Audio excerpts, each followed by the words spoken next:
அஸ்ஸலாமு அலைக்கும் வரஹ்மத்துல்லாஹி வபரகாத்துஹு. பிஸ்மில்லாஹிர் ரஹ்மானிர் ரஹீம். பேரித்தம்பல ஊற்று. ஹஜ்ரத் அபூ ஹுரைரா ரலியல்லாஹு அன்ஹு அவர்கள் அறிவிக்கிறார்கள், நபிகள் நாயகம் ஸல்லல்லாஹு அலைஹி வஸல்லம் அவர்களிடம், நான் சிறிது பேரித்தம்பழங்களை கொண்டு வந்தேன்.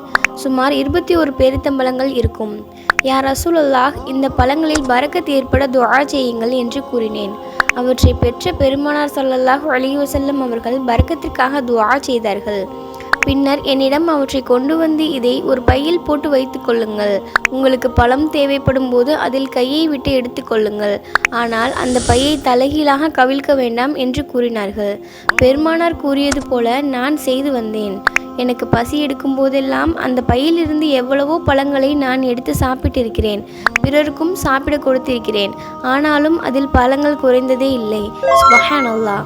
ஹஜ்ரத் உஸ்மான் ரலியல்லாஹு அன்ஹு அவர்களின் ஆட்சி காலம் வரை அந்த பை என்னிடமே இருந்தது. ஹஜ்ரத் உஸ்மான் ரலியல்லாஹு அன்ஹு அவர்கள் கொல்லப்பட்ட நாளில் அந்த பை காணாமற் போய்விட்டது.